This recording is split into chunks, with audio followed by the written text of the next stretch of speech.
Chapter 1, Sasuke's Perspective. As I raced through the trees towards my best friend, I could not fathom how I had not seen the signs. I mean, I had seen them before, in Itachi. But I needed to know why. I had to understand, why would he leave, after convincing me to stay?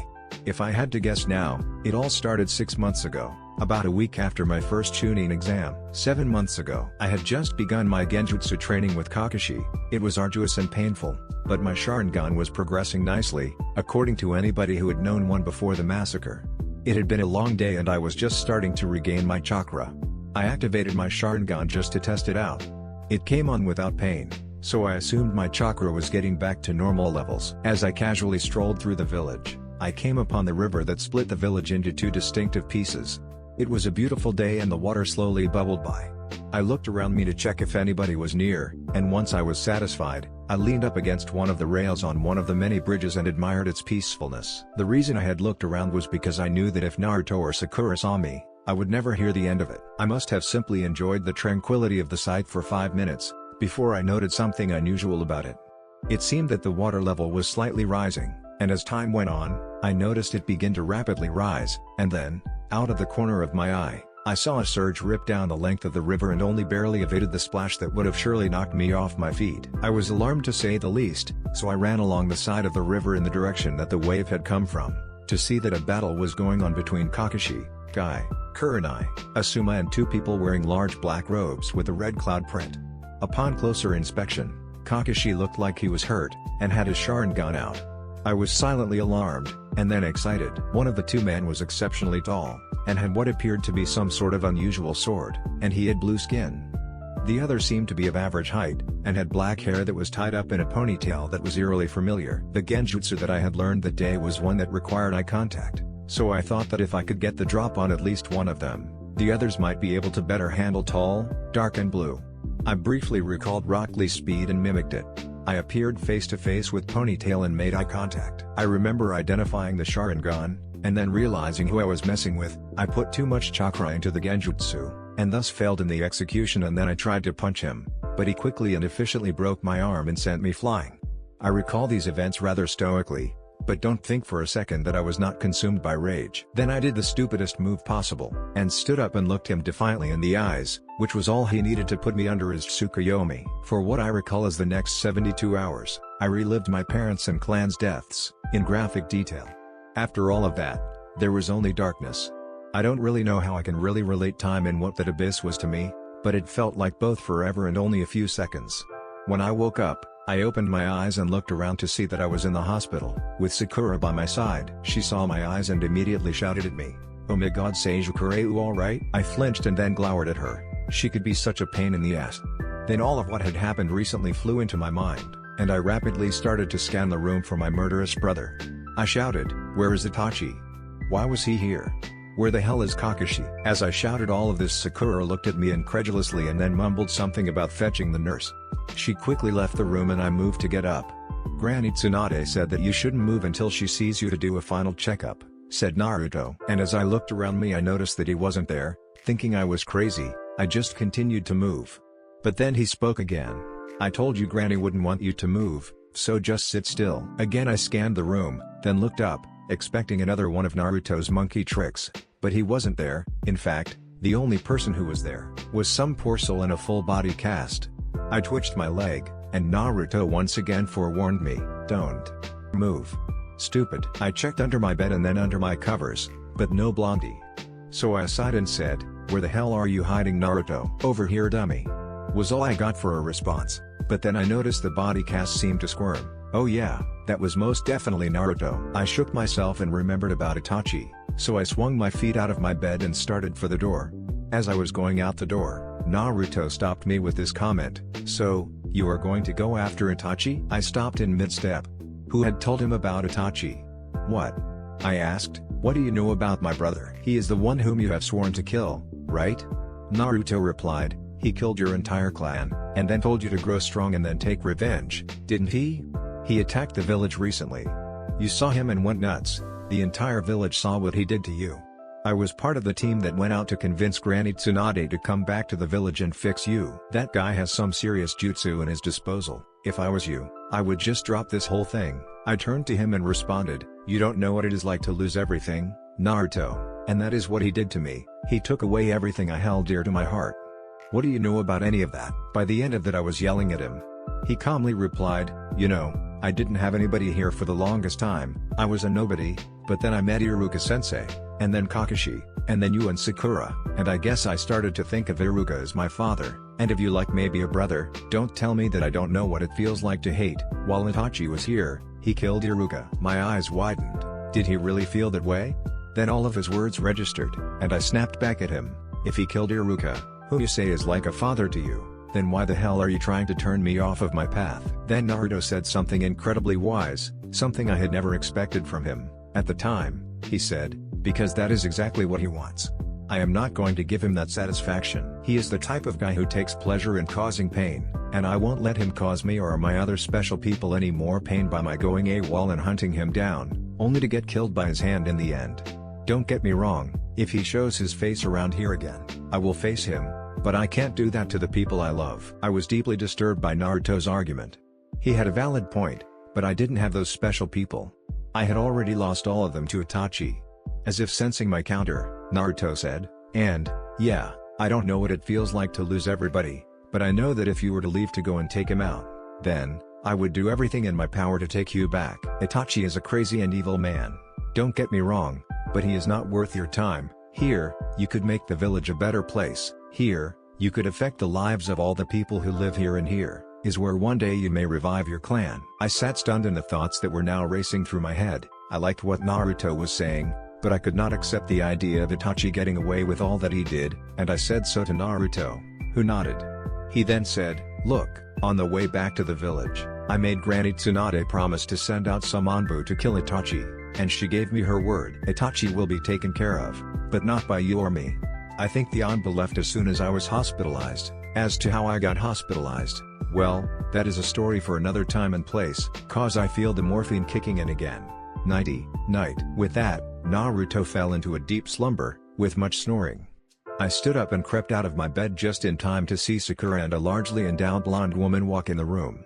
I stared, not in an impolite way, but in a questioning way to the newcomer, and she introduced herself as Lady Tsunade. As I tried to make a polite as possible exit, she stopped me and said, "Look, I get the idea of why you want to kill your brother, it is understandable, really, it is, but I don't think that you will ever get that strong unless you start to really train like a Jonin level ninja, so today you will rest, and then tomorrow, you will begin training to defeat your brother. I know that your training has been a bit slow, shall we say, to make sure that Naruto and Sakura could keep up, but as of today, Squad 7 is officially disbanded." I wondered at how quickly she had adjusted to her role of Hokage, and then demanded, "What is it that you could offer me now that is so different from what has come before? I need power, not more teamwork lessons." Kakashi walked into the room in the middle of my little outburst, and then said, "Because Jonin training isn't entirely accurate, as of tomorrow, you are going to be trained as an Anbu. I will see to it personally. You will be trained by me until the next Chunin exam, and then we shall see if you are ready for the true training to begin. After that, you will be trained by none other than the gallant Jiraiya." He changed directions of conversation to Sakura, "And you shall be taken under the wing of Tsunade as you requested." Sakura nodded eagerly, and then asked, "But wait, what about Naruto?" Naruto was apparently awake again because he responded, "Until the next Chunin exam, I will be training with Pervy Sage, then, I guess I will go to the Toad Mountain." I haven't thought about it too much since all this was decided, but I think that is how Pervy Sage said it would work, back in the present. It was this very conversation with Naruto that made the current situation all the more difficult to accept. Why would he leave now, and with Itachi? Why? I have all of these questions and absolutely no answers. For example, another question is, why did Hinata leave the village too? Maybe something happened to the two of them on that night that drove them so far off the edge. It was about 5 months ago today. 5 months ago. Training had been going exceptionally well. I could feel myself getting drastically stronger by the day. Naruto and Jiraiya, it seemed, were meant to be student and teacher. They had caused all kinds of trouble throughout the village now, and were usually banished to the training grounds on site, simply to avoid property damage, and now they were running about the countryside, training. They also seemed to have saved quite a few lives in their random acts of ninjosity. I had heard of all of this, But I wasn't really paying attention, I had other things on my mind. For example, in recent times, public opinion of the Hyuga cursed seal had taken a turn for the worse. Since Naruto's little scene in the Chunin exam, people had stopped allowing Hyugas to eat at their restaurants, or shopping in their stores in protest. That day, I had been in charge of guard duty around the Hyuga household. It was my job to catalog all the people who came and left the household. There were 22 people outside of the large estate. Hinata was with Shizune learning the fine art of healing salves and chakra control, Neji was out on a mission, and the other 20 were just out and about on private business. I had changed a lot from my training. I no longer wore the t-shirt and shorts that I had been so fond of recently, but I had switched to the traditional garb for a Uchiha ninja, which was white robe covering the upper body, and black, baggy shorts, all being kept in place by traditional shinobi ropes. I had an Anbu-issue sword stuck in my robe/belt and my headband hung around my neck. And, think a mini version of Shippuden Sasuke, but with a headband. I was meditating, and trying to keep my chakra signature as small as possible when 20 of the Hyuga all walked back at the same time, 2 abreast and 10 deep. They walked in a perfect march towards their home, and I made note of each of them in the journal I was given by Hiyashi. After they were gone, I have gathered what they did, but I do have many questions about how they did it, but I know who caused it. For after about 30 minutes a Yamanaka clan member walked up to the house and asked to be let in. "I can't let you in without permission from the clan head," I replied. "If you would give me a moment of your time, I will take care of it." This man was not satisfied with that for whatever reason, and he barged past me and into the estates. The sight that awaited me gave me nightmares for weeks. The 20 who had walked in had silently killed women, children and the other members in complete silence. Then they had attacked the clan head. Hiyashi had killed them all with the cursed seal as soon as he figured it all out. He had been too late to save Hanabi, however. He was holding his dead daughter in his arms amongst all the blood. The Yamanaka man then went forward and attempted to stab Hiyashi, who promptly killed him. Then 20 more Yamanakas came out. I was in total stultification. What the hell had happened to cause this? I broke the disaster seal in the scroll that Tsunade had given me in case something not even half as bad as this had happened. Then Hiyashi just went to town on them. He took down 10 before they finally overwhelmed him.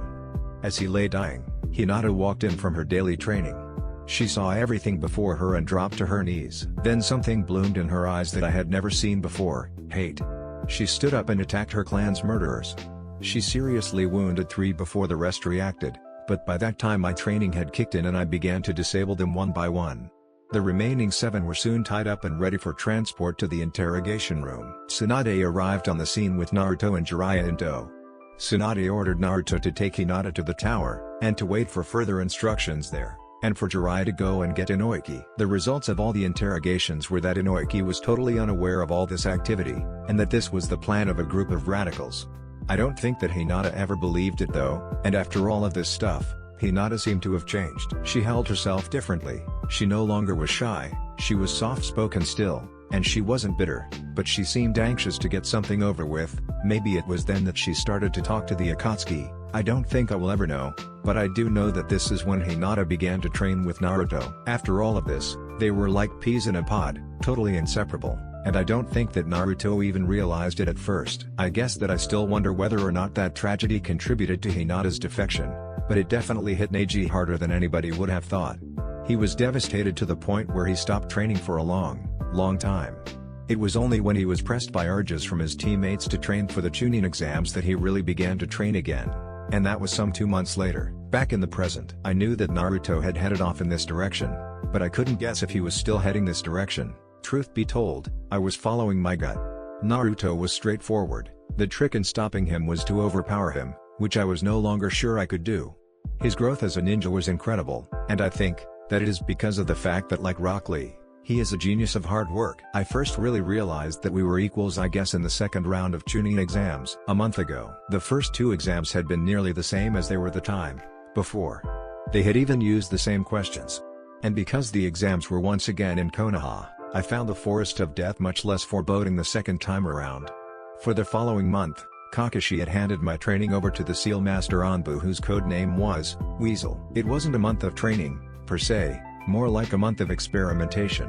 He toyed with the curse mark that Orochimaru had given me, and had quite accidentally activated it. Once we had done that, The rest of the work was simply learning to control that great and indisputably black chakra. I had begun to get the feel for it, and as the third exam was only a day away, I had begun to grasp the idea of only partially transforming my body, so that I could gain greater control of my actions. Naruto had, according to rumor, begun elemental training while I was in the Anbu headquarters. He had made startling progress, according to Kakashi. I went into the exams, knowing I would be impressed by my friend, but I was completely blown away. The first match was himself against Temari.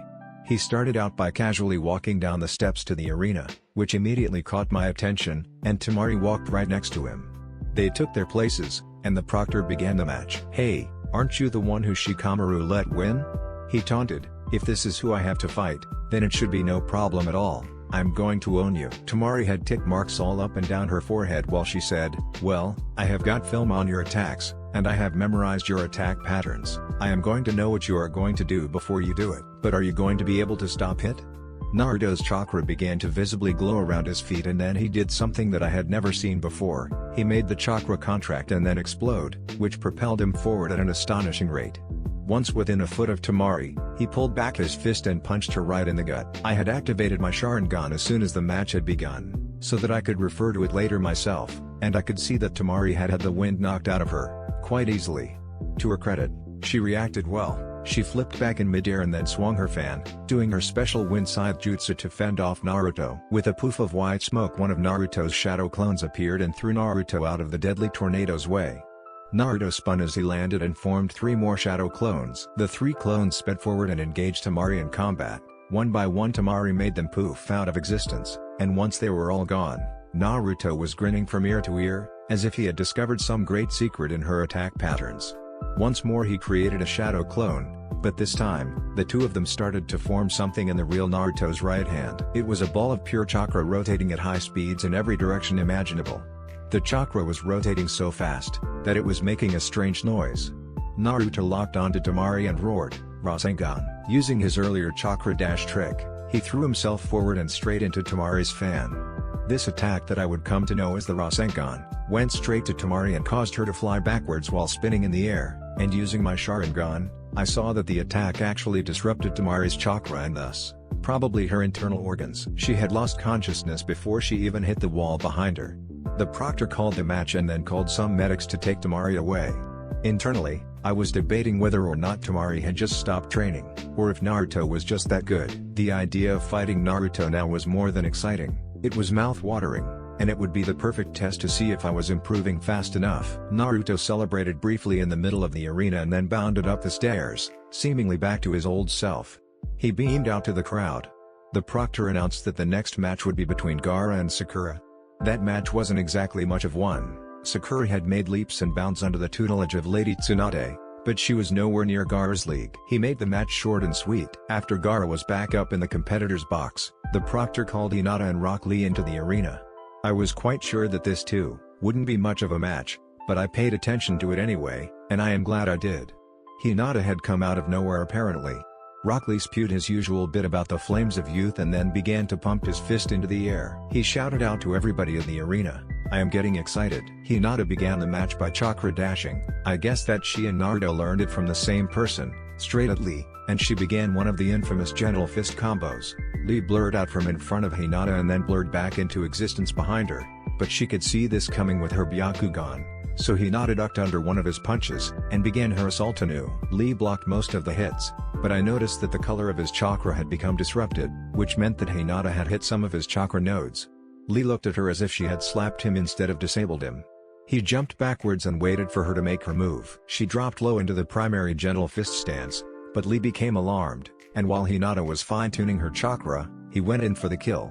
He launched her into the air, and began his primary lotus move. As he was about to slam Hinata into the dirt, she broke free of Lee's bandages, which slightly broke her fall. She rolled forward and turned around to face Lee. He was swerving around on his feet, apparently a little dizzy. She dashed at him again, but as she did it, the chakra in her hands seemed to change color. It was subtle, but I could discern it. She slammed both her palms onto Lee's torso and sent him literally flying. He flipped and landed awkwardly. The proctor was about to call the match when Hinata stopped him and pointed at Lee. He was getting up. He screamed, I'm going to use all of my power. His skin turned red, and his hair seemed to be waving up and down with the pulse of his own heartbeat. His chakra flowed visibly from his body. He had opened 5 of the 8 gates. He dashed forward and did what Guy called the mad dance of infinity, which meant that he went absolutely apeshit against Hinata. She took all the blows. Once they were done, she surely looked haggard, but there was an air of determination about her. She calmed down and activated her Byakugan. Then it hit me, she had down everything she had without the use of her blood limit. It was astounding. Dropped into a new stance and waited for Lee. He charged in at her again. But this time, she was ready, so she dropped under him, and pushed him into the air. Then she formed long and very sharp needles out of chakra and jumped into the air. She began to spin in the air, and slash at Lee, and as she went, she disrupted the color of his chakra at an alarming pace. She was moving so quick that I had trouble following her exact movements. Her needles actually closed Lee's chakra points again and then sealed the gates he had opened. Lee fell to the ground, totally unconscious. I could not help but stare. When the hell had all this happened to her? As I silently pondered at her growth, the proctor called my attention. Neji was already in the ring, waiting for me. I shook myself and jumped down into the ring. The crowd was pounding their feet and different people were screaming out Neji or Sasuke. Once again, it seemed that I was the match to watch. I pointed at Neji and said, "Alright, I'm going to take care of you." "It is interesting," Neji remarked, "that this match happens. I guess the greatest bloodline of Konoha will be decided here and now. I won't lose to you, Uchiha Sasuke." Right from the get-go, I mimicked Naruto's chakra dash trick, but Neji seemed to have been waiting for just that, because he started his chakra rotation just as I was going to hit him, which repelled me effortlessly. As I observed him continue to spin even after I had been repelled, I remembered what Kakashi had told me. This guy was a close combat fighter, which meant I had 2 options, ninjutsu, or genjutsu.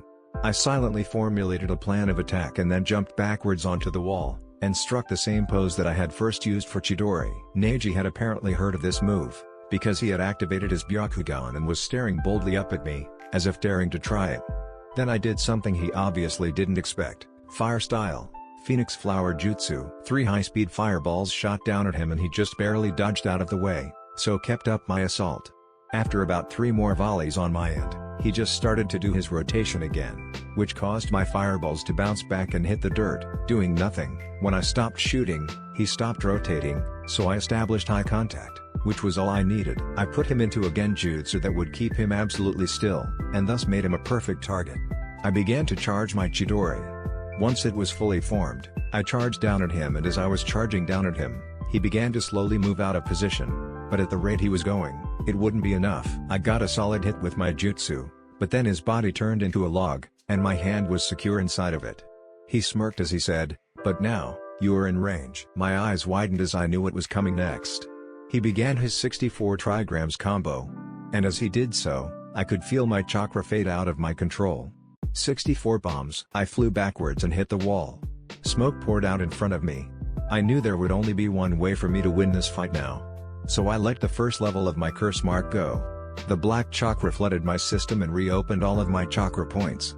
The black marks appeared all across my left side and I knew that my left eye had turned black and a sickly yellow. Neji stared at me, in confusion. But that was all the opening I needed. I charged another Chidori, and dashed at him. As the cursed chakra mingled with my own, my Chidori turned a sickening purple. Neji began his rotation, but this time, it wasn't enough. I broke through, and hit him solidly with my jutsu. I felt his blood on my hand, and removed it. He had a deep hole in the right side of his chest. He collapsed, and the proctor called the match. My match concluded the first round of matches, and as such, the combatants were to receive a break in food. The proctor called an intermission for the audience, and he directed us to a door inside the waiting box. Once inside, Tsunade personally saw to our wounds and then we were allowed to do as we liked for about an hour. Inside this room were soldier pills, chakra recovery drinks, and electrolyte water.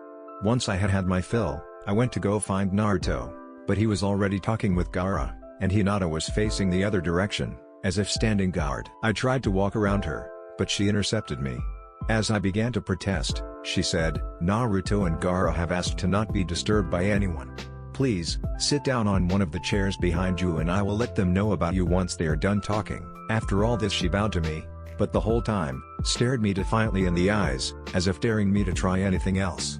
I put on my best stoicism face and sighed and sat down right there. I tried to read their lips, but they were facing the other direction. At one point Gaara was shocked by what Naruto said, and Naruto slumped. Gaara obviously said the right thing, because Naruto nodded and stood back up. Gaara continued to talk for a long time, and Naruto kept nodding, and eventually, Naruto stopped Gaara and said something to him. Gaara smiled at him and nodded, holding out his little finger, and Naruto put out his own, and they obviously made some sort of promise. I could read Gaara's lips this time, he said, that is the promise of a lifetime, Uzumaki Naruto. They turned around and saw Hinata standing in between them and me, and I saw surprise flash across Naruto's face and then a deep anger. He stomped over to me and said, "Did you use your Sharingan to read our lips?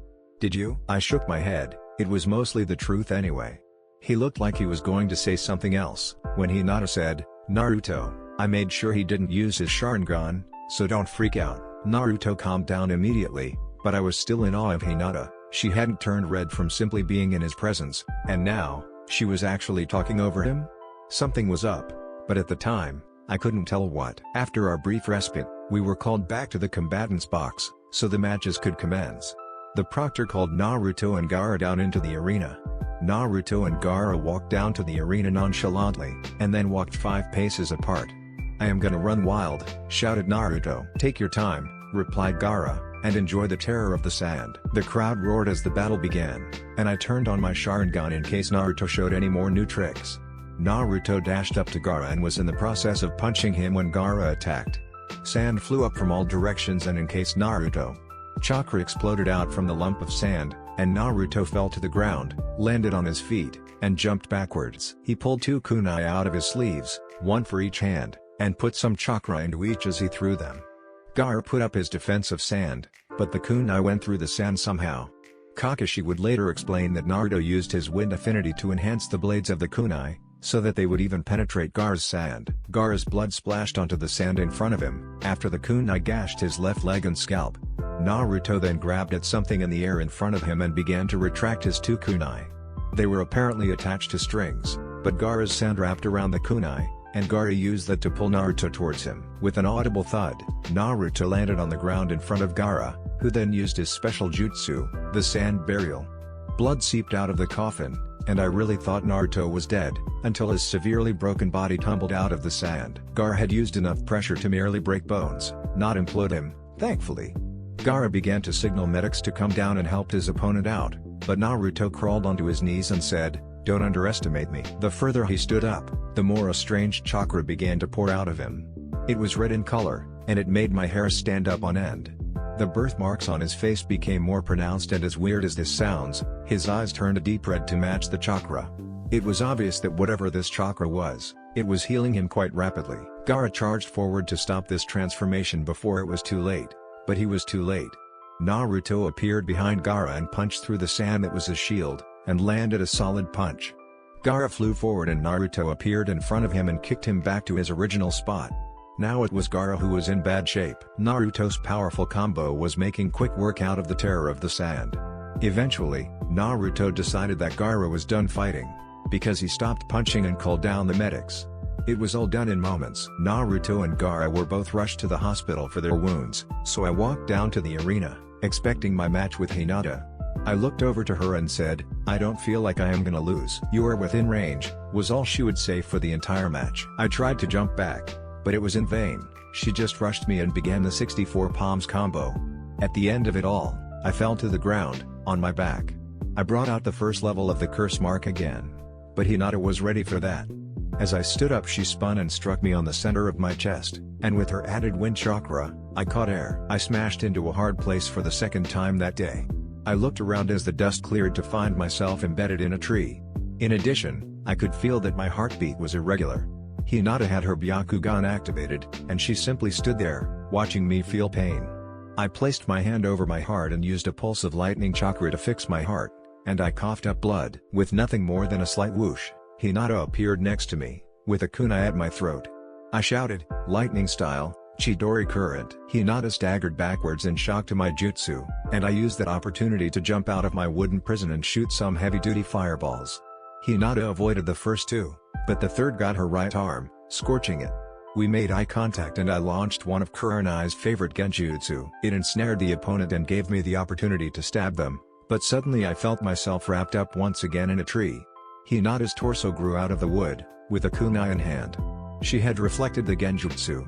She was full of surprises today. I stopped my chakra just in time to prevent my imminent death. She stabbed and missed. I charged a curse-powered Chidori, and charged toward Hinata, but she performed a death substitution jutsu. I turned in midair and met her kunai with one of my own. We glared at each other, and then shoved each other away. Fire style, I shouted, Grand Fireball Jutsu. It was a direct hit, but when the smoke cleared, Hinata was standing up, her clothes on fire, but a look of iron determination in her eyes. So I mimicked Rock Lee's speed, and ran behind her and chopped at the back of her neck, sending her into unconsciousness. I withdrew the black chakra back into its seal and walked up to the combatant's box, and then into the back room for medical attention. Naruto was lying on a nearby table, completely out of it, by the look of it, and Tsunade pointed to a nearby table. I sat down, and she went to work on me right away. In about 10 minutes I was beginning to feel human again. I walked outside of the room for a bit of fresh air, and once I really felt back to normal, I walked back inside. Naruto was sitting up, and Tsunade was carefully studying him. He saw me and his eyes narrowed. "What crawled up your ass?" I asked him. "Let's go outside," said Naruto. "Fight me now." "You're still recovering, just relax for a bit, the fight can wait." "Shut the hell up and fight me." It was then that I noticed his eyes, the normal, stupidly cheerful blue had become ice cold. He was dead serious. He continued, "You always think that you're better than me. I won't stand for it. You think that you are better than me because of those damn eyes. I don't care what clan you're from." I found myself smiling as I said, "Then the timing couldn't be better because I want to fight you too. Let's go." He walked out of the room and jumped down into the arena. I followed suit. The crowd roared in excitement, they hadn't been expecting us for some time. "You are such a loser," he said. "Who do you think you are fooling? You're talking a lot of trash, Naruto. Are you regretting calling me out? Shut up and bring it." I looked him up and down, there was something wrong about him, then it hit me, he didn't have his headband on. "Put on your headband," I said. "I'll wait." "I don't need it. Just put it on." "You couldn't put a single scratch on my forehead." "That isn't it," I cried. "It is a symbol of Konoha ninja, fighting as equals." "I already asked you," he shouted. "Who do you think you're fooling? You think that we're equals?" "Yeah. I do. I have always been better than you, Naruto." "You're making me angry, Sasuke." "That is because you're still weak, isn't it, Naruto?" We both charged at each other, and punched with our right hand, then blocked the other's punch with the left, resulting in a stalemate. I disengaged and jumped into the air. I shouted, "Fire style, Grand Fireball Jutsu." I hit Naruto's general area, but I wasn't ready for what came next. The smoke cleared, and Naruto and two shadow clones were all charging something up. When it was done, it looked like a Rasengan stuck in the middle of a gigantic shuriken. Naruto cried out, "Wind style, Rasen Shuriken." I focused all of my power into one Chidori and shouted, "Chidori, the 1000 birds." I started towards Naruto in midair, and he jumped up towards me with his new creation. Right as we were about to meet, Jiraiya appeared between us and sent us different directions. I flew into a wall which shattered upon contact with my jutsu. Naruto, it seemed, was able to retract his new jutsu before he collided with the wall, so he merely bounced off. I rolled over onto my butt. "Why the hell would you throw that jutsu at a friend, Naruto? You know how powerful it is." Naruto ignored him and walked straight up to me, spat at my feet and said, "I am done with you, Sasuke." He turned around on his heel and hopped out of the stadium. That was the last I saw of him. Back in the present. About an hour ago I had received word that Naruto and Hinata had run away. I was selected to be on the team of 5 to take them back. It was me, Shikamaru, Neji, Kiba, and Kuji. I want to know why they left. I thought it had been Naruto's dream to become Hokage, but that is never going to happen now. He will be lucky if he isn't put in jail for life, but I have to bring him back, because deep down, I know he would do the same for me. Chasing Naruto Chapter 2. Hinata's perspective. I activated my Byakugan and focused backwards. Sasuke was in pursuit, as according to plan. Sasuke and the others are now following us. Naruto, just like Tsunade said they would. "What does Itachi want us to do next?" "I think," he replied, "the closest hideout is in the final valley. We will have to beat them there, at least." "How fast are they going?" "Quite fast. They will catch up to us before then." "Then the only option is to use those drones that Sasori planted for us. I will activate the seal." "Right. After that, we just have to hope that they will win." Remind me why we are doing this again. We have to make sure that the Akatsuki will not move against our village. We need to secure seats. You know all that. Why do you ask? I shook myself. I asked him that because I still didn't believe that this was happening. It all started about 5 months ago. 5 months ago. It was my birthday, and my day off. My father had, however, called me into the family rooms. It was the center of the complex, and was mainly used for the sake of showing off the strength of the clan to village officials, namely, the Hokage, Tsunade. Once I had received the summons, I quickly changed into formal clothes and hurried over. I entered the room to find my father, the clan elders, the village elders and the Hokage herself. I immediately began to prepare the tea for such a meeting, as that was what I usually did, but my father stopped me with a hand motion. I subsided into the proper sitting position and waited for further instructions. My father began, "Hinata, I have called you here today to give you some information about some of the goings-on of the clan government. Because, you are the heir to the head spot. So listen carefully and do exactly as I say." I nodded in bewilderment. He had never shown such interest in me. So I sat there quietly as the conversation began anew. "Look, back to what we were saying," Tsunade said, "we have reason to believe that several clans and groups in the village are greatly upset by the curse seal tradition of your clan. We have stopped every step in the government to outlaw anti-curse mark legislation, but with that out of the way, many will resort to violence. I know that you can take care of yourselves better than we can. But if we appear to be protecting you, many will think twice about trying to openly draw you into combat. For once your elders, my elders, and myself all agree about this, so why don't we give it a shot?" My father sighed and then nodded his head in assent. "I guess I won't mind the Uchiha boy to stand guard, but he will not have direct access to the clan grounds, understood?" Tsunade nodded and then said, "That only leaves that one other matter I had to speak with you about. I am going to have to ask all the elders and the girl to leave for this, as you know." The room exploded with mutterings. After all, what could be so important that the elders were not on the list of people who were allowed to know? I myself was partly curious, and partly anxious to get the heck out of that room. "My daughter can stay," my father said as I got to get up. "I have already talked to Yunohu about her. He finally figured out how we could solve her problem." I started to shiver in fear, for when it came to trying to get my skill level up, my father would try anything to get results. He had tried good cop, bad cop, he had tried different teachers, detention, start over with the slightest mistake training, and even hypnotism. Whatever this new scheme was, it was sure to be painful, and most likely a waste of time. Tsunade seemed to see all of this from my simple reaction. So she waited for the elders to leave and then she looked at my father and said, "What could he possibly do to correct the seal?" "Seal?" After I had said it, it didn't register that I had said it for about 5 seconds. I blushed furiously at my father's reaction, the standard angry Hiyashi eyebrow twitching, and began to apologize when Tsunade reached into her robe and pulled out 2 scrolls, one with a black background and red cloud print, the other was lavender in color, and tossed it to me. I caught them both and looked down at them. I opened the lavender scroll first. It was addressed to me. "Dearest daughter, my dearest daughter, if you are reading this, then it means that I have failed. I have failed in removing your curse. An evil man by the name of Madara Uchiha has altered your personality. You are a kind-hearted individual, I hope you know, that isn't wrong. But your lack of confidence is something that shouldn't ail you. In this rapid loss of character, your ability to be a ninja has been deeply affected. For he also sealed more than half of your chakra in this process. I want you to stay compassionate, but you must have some steel deep in you, and I know that you shall desire that too. I hope that you will meet the man who can help you, for we know of only one other man who could possibly undo this, but he has not matured to that stage of growth yet, so we have had to wait. I know this is hard to hear, but you shall be very powerful once this seal is removed. Another matter that I want you to understand is, you have a greater destiny than being clan head. You must be a protector of this noble village. I entrust you this sacred duty. I want you to understand, talent is great, but one may only become legendary through hard work. I hope that you have worked hard to get where you are now, but you must keep working even after this. This journey that lays ahead of you will be lonely and dangerous, for you must never be defeated. But don't worry too much, it has been arranged that the son of the 4th Hokage shall also make this journey along with you. I know that you will get along just fine.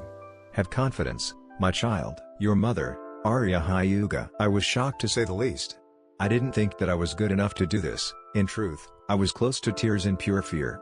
It was then that my father placed his hand on my shoulder, and held me closely to his chest, to comfort me. He had never done anything of that kind to me before. As I calmed down from just listening to his heartbeat, I opened the second scroll. It was the mission statement of the Akatsuki. It turned out that this organization was founded by the first Kijis, and it had been working in the shadows ever since, keeping the peace. Now, it was determined that I was to study under one of its members to one day replace him. His name was Itachi Uchiha, the man who had killed his entire clan. This scroll also contained a detailed description of why the massacre was necessary, and how I would be turned into a member. As I read in awe of this man who had given up everything to protect the village, I realized that that was what my mother and father were asking me to do. I was to give up everything and go along with this boy to do God knew what. As I read the scroll more, a seal came up on the paper. It released a crow, with a Sharingan eye. It looked at me, and I fell under its genjutsu. I found myself in a rather large and empty cave, with the only decoration being a throne carved into the cave wall. As I scanned the room, crows flew out of the shadows and formed into man sitting on the throne. He had black hair tied up in a ponytail, and the Sharingan. This was Itachi. "It is an honor," he said, "to finally meet you, Hinata. I have been waiting for a long time." I took a step backwards in fear from him, but he stopped me with, "Calm down. I am not going to hurt you, Hinata. I am here to help you achieve your true potential. Just take my hand, and your growth will begin." To say that I was scared would be a severe understatement. I was downright paralyzed with fear. Itachi seemed to see this, and then he added, "I can show you all the proof you need to see that you will become great, Hinata. I know that you must be frustrated at yourself now. I can feel it emanating from you. Just wait there." A poof of smoke appeared next to me, and I gasped. The thing next to me looked like a being caught between being a crow and a woman. She turned her head and looked me right in the eyes and said in a raspy, unnatural voice, "I am the Morrigan. I live in the past, the present, and the future. You shall see things that will amaze you, and, because I like the look of you, I am going to leave a bit of me with you. You will be my priestess on this earth, and if you do as I ask, I shall upgrade your eyes. You must release the 9 tails from Uchiha Madara's jutsu. It is time for you, whose name means sunshine, to shine. Here is what you shall become if you accept Itachi's offer." Blackness took my vision, then I saw 2 figures standing on a high wall. They were wearing matching clothes, black robes with red cloud prints, and wicker hats to conceal their faces. One took of their hat, she had long black hair, and light, lavender eyes with no pupils. I realized that it was me. She jumped down from the wall and landed in the midst of at least 50 ninja. I let out a burst of chakra, and they all fell to the ground, and I somehow knew that they were dead. The second figure jumped down to join me, and he took off his hat. He had blonde, spiky hair, and ice blue eyes. It was Naruto, the son of the 4th Hokage. It was too much for me to process, and I started to get faint at the thought, but as soon as the vision had started it ended, and I was left severely lacking. Itachi was standing in front of me once again and he said, "I will train you to be that. I will take you to places beyond your imagination, and you will become powerful. I can make you into all the things that you want to be, but there is the price of leaving everything behind. Can you do it? This will take more courage than you think, and if you mess up at all, you will die. Are you ready for that?" I began to shyly nod my head, but Itachi's eyes narrowed.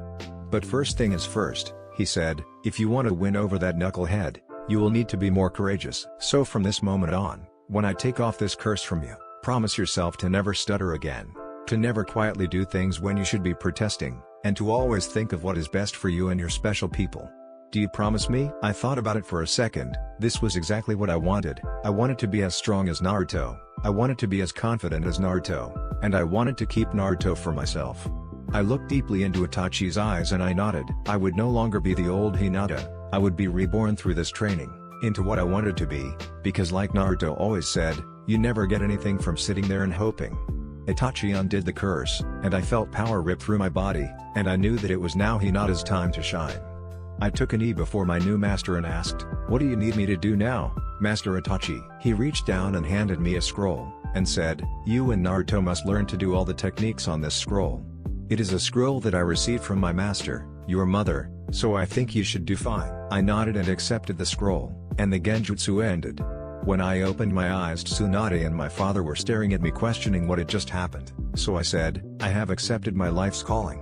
What Itachi didn't explain is bugging me. Why did Madara do what he did? "He hates this village," my father replied, "and he hates everybody in it. He ran amok while the 4th dealt with the 9 tails. Yours was one of the more permanent curses he left." Another example would be the drastic need of the Akatsuki to consume food to generate chakra. As I thought briefly about what I had ahead of me, a voice seemed to rip through my head. It was the Morgans. "Remember our deal, You free my friend, and I shall give you what you need to survive, and I shall give you what you need to get what you want. Free the 9 tails, when you are able." I stood up and bowed deeply to both my father and the Hokage, and ran out of the room. I had to speak to Naruto. I ran around the village, scanning for him. I checked Ichiraku's, I checked the training grounds and even his apartment. But to my great surprise, it was he who would find me. I had been looking for him for about an hour at that point, and the sun was beginning to set. He was talking with Sakura while walking through the park. They stopped at a nearby bench, and once Sakura's back was to me, I stood up and made eye contact with Naruto and showed him the scroll with the red cloud print on it. To his credit, he didn't respond as he usually would, but he instead ended his conversation with Sakura quickly and rather rudely and then ran off in the other direction. But as I watched him, he turned around and came to meet me. He looked at me incredulously and asked what I knew. I was just taken in as you-know-who's apprentice. "We are to train under him at the same time," I said. "You seem," Naruto pointed out, "different. But I want to know something even more than that. Why would you want to come along with us? Don't you want to stay here?" "I want to be with the person who I value most in this village, Naruto." "Well, who is that?" I am still astounded occasionally by some of his responses to stuff like this. So I expanded on my comment. "I want to be with you, Naruto. You are the person who I have been following so closely, and I do that because you inspire me." Naruto blushed as I went on, and then sputtered something involving the words too unkind and flattering. But I didn't wait for him to make up something that would make this situation more awkward, so I did something impulsive, something that I wouldn't normally do. I leaned in towards him and kissed him. At first it was merely a peck on the lips, but I moved it forward quite quickly. However, once it was really getting good, somebody interrupted us. It was none other than Sakura Haruno.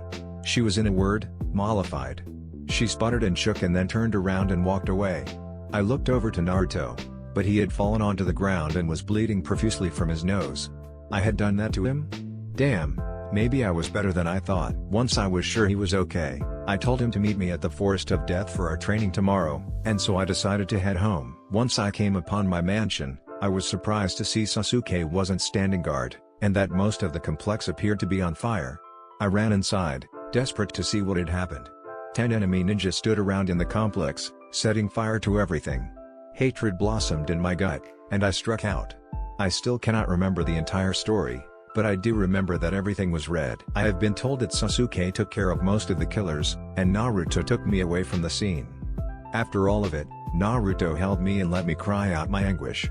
Eventually, I passed out, because I remember waking up in Naruto's bed, and the smell of cheap cup ramen floating through the house. I got up and thankfully found myself fully clothed, so I walked into the kitchen and sat down on a chair by the solitary table. Naruto placed a cup of beef ramen in front of me, and I ate it slowly, and once I was done, all of the previous day hit me at once, and I broke down in tears once again. "I talked to Itachi last night," Naruto said, "and he said that we need to focus on training. I know that this is hard, but at least this way, they won't think less of you for leaving." It struck me that Itachi had told him to say those exact words, and as I read his face, that idea solidified. What a dork. I told him I thought he was a dork. He laughed awkwardly and then agreed, so I sighed and said, "The scroll says that I have to have some reason to go AWOL. I guess this will be it then, won't it? I would be fool to not at least use this to some advantage. Besides, I already decided I would be dead to them. They just beat me to it, I guess." "That is pretty fucked up," Naruto responded. "I am serious. That is totally messed up." "Oh, and what are you going to use as your excuse?" "Sasuke, how are we going to pull this off?" "Hinata, you should know the answer to that by now. We are going to keep moving forward, no matter what happens. We just keep our eyes forward. The die is already cast. We must deal with the effects of our cast. There is no going back. I am not scared of this future. I am doing what I think is the right thing, and I will follow through. Because that is what Iruka would do." I thought about it for a second, and what I came up with was that Naruto always did stuff like this, and he is going to be my man, so maybe that is the way that I should look at it. Yeah, that sounded right. Back in the present. It sounded easy then. Now as I was running for my very life from people who were essentially my comrades, I fully grasped my full situation. The worst part of it all was that I still hadn't really received any training yet, so if they caught me, I would not exactly be fighting on equal terms. That simple thought alone caused me to speed up. 4 blurs formed around us, and then solidified. They were the Sasori's sleeper agents, Jirobo, Sakan, Tuya, and Kitamaru. They were carrying 2 large wooden tubes with them. Naruto nodded to me and so I jumped into the nearest one. They stopped and formed a sealing jutsu, and I was thrust into darkness. In Hinata's mindscape, I opened my eyes and I was once again in a familiar place, my mindscape. Stone and mosaic-covered floors were suspended by clouds. Stairs ran up and down connecting different clouds, but I was standing on the main floor. Black smoke whooshed out from the tiles, and once it faded, the Morgan once again stood in front of me. I kneeled in her presence. She began to walk around me and watch me, as if looking for something. Once she had gone full circle, she stopped again. She said, "It has been a while, hasn't it? You have grown, I can tell. By jumping into those coffins, you jumped into my realm, where I hold absolute power. You have fulfilled your part of the deal, so I shall keep my end." I was shaking in fear of her, for she was still intimidating beyond reason the second time around. I guess if I had jumped in, Naruto had too, which gave her all she needed to fix the 9 tails. She put her hand under my chin and made eye contact, and I felt something bloom that wasn't there before.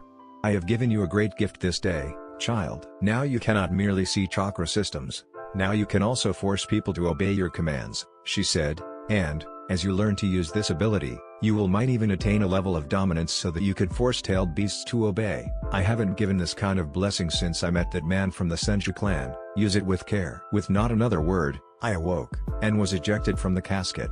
I landed on my feet, as always, but I was greeted with the sight of Tuya carrying Naruto's wooden tube. The others were all gone. "What happened?" I demanded. As I did this, Tuya picked up her burden and jumped off saying, "They got caught up in killing those kids following us, they should be back shortly. Until then, we keep on heading to the rendezvous." Soon we reached a grassy clearing, and we stopped. Naruto jumped out of the tube, and was slightly leaking out his red chakra. His eyes and whiskers had become pronounced. As this happened, Sasuke, Neji, and Shikamaru jumped out into the clearing after us.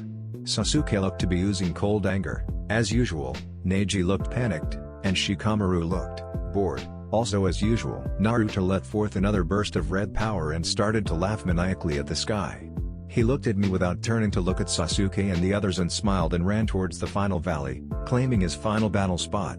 Sasuke ran after him, without looking at me. I locked eyes with Neji and ran out towards the forest. He followed me. Once we had reached a point where I could watch Naruto's fight, but not get caught up in it, I stopped and faced my cousin. He stopped in front of me and said, "It is my given duty by the Hokage to take you back to the village. I can't believe that you let Naruto corrupt you the way he did. I mean, I always knew that you liked him, but really? This? Become a nuke nin for a schoolgirl crush?" "I did this for me," I replied. "Naruto is just a bonus, we are no longer cousins. Now we are the most deadly of rivals and enemies." There were no more words from me, for what words could have been? Would Neji or the village have forgiven me? No, that was not Neji's style and it certainly wasn't the village's style. A change of heart on my part? No, never again. I would choose my own path from there on. Maybe I already had. Anyway, it was go time. I dashed forward, looking like I would begin a gentle fist combo, and then switched rapidly to ninjutsu. I blew small compacted blasts of air at Neji, sending him flying backwards. He crashed backwards into the dirt, with a couple new bruises and a baseball-sized lump that was already forming on his left arm. "What about Shino?" He shouted at me. "What about what you did to him, huh?" I thought about what I had done to Shino. It wasn't so bad, not nearly as bad as what Naruto had done to Sakura. In the early hours of that same day, I had promised to meet Naruto out at the main gate in 15 minutes, so I was hurrying. As I turned a corner, I found that Shino stood in my path. "What are you doing here in the middle of the night?" I demanded. "This road is the only way out of the village," he responded, "so I have been keeping watch." "I see, so." I walked up to him and looked him at his eyes. "Are you going to keep me from leaving?" He looked straight ahead, to his credit, but I grabbed his sunglasses and looked him in the eye, which is all I needed. I enacted one of Itachi's bread and butter genjutsu and sent him into a deep sleep. I then set out a pulse of chakra which killed all of his bugs and their eggs, which put him out of commission for at least a month. Back in the present, I threw 13 kunai out into the air, and they all missed as planned, then pulled one into the perfect position to attack Neji's blind spot, and by the time that Neji realized it, it was too late to dodge well enough, and my knife slid into his back. Neji then tried to rotate, but I stopped it, and then he tried another jutsu, but I stopped it. He went through his entire arsenal, and nothing worked against me. So I made the tiger sign with my hands and activated his curse seal. He fell to the ground, screaming, and writhing in pain. I stopped it long enough for him to gain his kinshur, and I leaned down and whispered to his ear, "Remember our first Chunin exam, That is when I decided to do this, cousin. I have hated you, and I have grown strong. Now it is time for you suffer as I have, for only then will you understand me. Revenge is best served cold, and payback is a bitch. Now suffer. I activated the curse seal again. Until he lost consciousness, and then walked off to observe Naruto's fight. They were fighting on the bottom of the valley. It was getting good, and I knew that it was about to come to a close. So I sat down and watched Naruto and I waited for him to finish up. Alright guys, that's the end for now. This is Chaos Shinobi signing off.